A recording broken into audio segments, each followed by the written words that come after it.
Residents of Ontario might get a few more years than many had feared of affordable warmth. In its Climate Change Action Plan, published June 8th, the provincial government refrains from pushing natural gas out of home heating by 2030. That idea was part of a draft circulated in the cabinet of Liberal Prime Minister Kathleen Wynne and published May 16th in the Globe and Mail newspaper.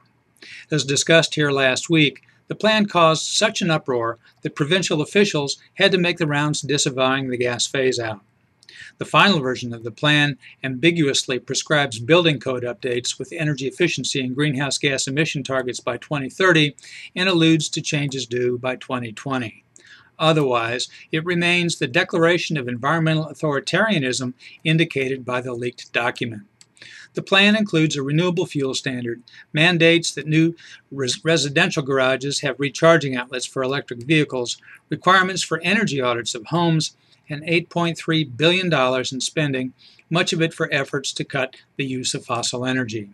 One anti-gas measure is smirk-worthy: establish a low carbon content for natural gas. By that chemically impossible formulation, the document means to increase the use of methane from renewable sources.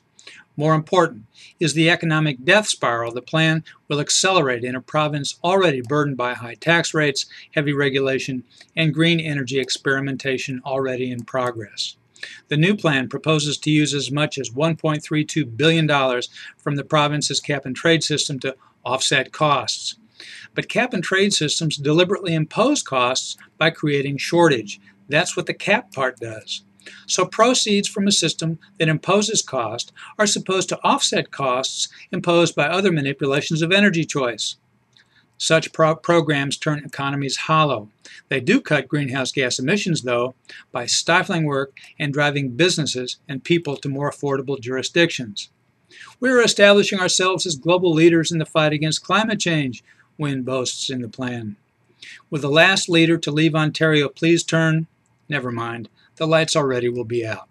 I'm Bob Tippie, editor of Oil and Gas Journal, and that's the editor's perspective, which appeared first in text at www.ogj.com on June 10, 2016.